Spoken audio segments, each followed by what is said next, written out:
Don't Go In There is a card and dice game that comes in a cute little box that turns into the dice tower, but it also holds all of the cards inside.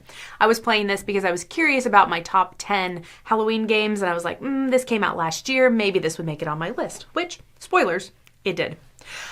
So in Don't Go In There, you are thematically going into these deep, dark locations, like a basement, and if you are the first one to go in, you're a little bit more scared, so you get less choices. So you get better choices, but you get more fear because you're scared.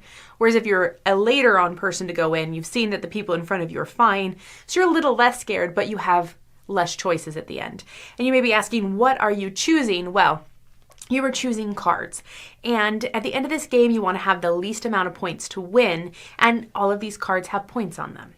Some of them will have lots of points, some will have a few points, some will have really cool abilities, but you have to get a certain amount of points amongst those cards to be able to use that ability. Some of those abilities are to get rid of some of your fear or to be able to flip over cards and they won't score at the end of the game. So there's just a variety of things you're doing. So you're collecting these sets, you're trying to get the fewest points, and at the end of the game, you have to spend all of your meeples, so equally you have to go into the same amount of rooms. You have to do the most, I want to call it spelunking, even though it's not spelunking, but you want to, I guess you could. A cave would be a spot that I wouldn't want to go in there.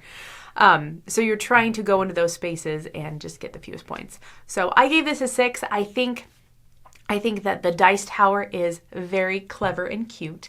I think that the choices that you make of deciding where you're going to place your meeple in line for each one of these rooms is fascinating because, you don't trigger the rooms until they're full, until you have all 3 places filled.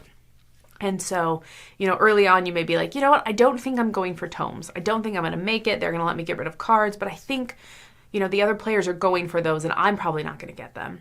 And so I'm going to go ahead and make a different choice. I'm going to go later. I'll just get whatever I get. That's fine. But when you're going in there, later on in the game, if that's stuck around and you've just kind of sat on it, those cards have changed. Your opinions may have changed. And all of a sudden you may be like, actually, I really need one of those cards, but my meeple has been sitting out the whole time. And, those cards haven't refreshed yet. And so all of a sudden, I wish I was higher up in that line. And guess what? I can go higher up in that line, but now I have 2 guys going into that room. So I just really think there's good decisions. It's funny because it's very Knizia-esque. Like I played it and I was like, this kind of feels like a Knizia game, which I don't love his games. Some of them are fine. There's some that I enjoy. And so if this were a Knizia game, which it's not, but if it were, I could say, hey, this is one I enjoyed.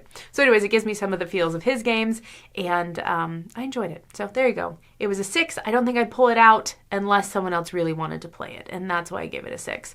But it's a good Halloween-themed game, and it made it on my list.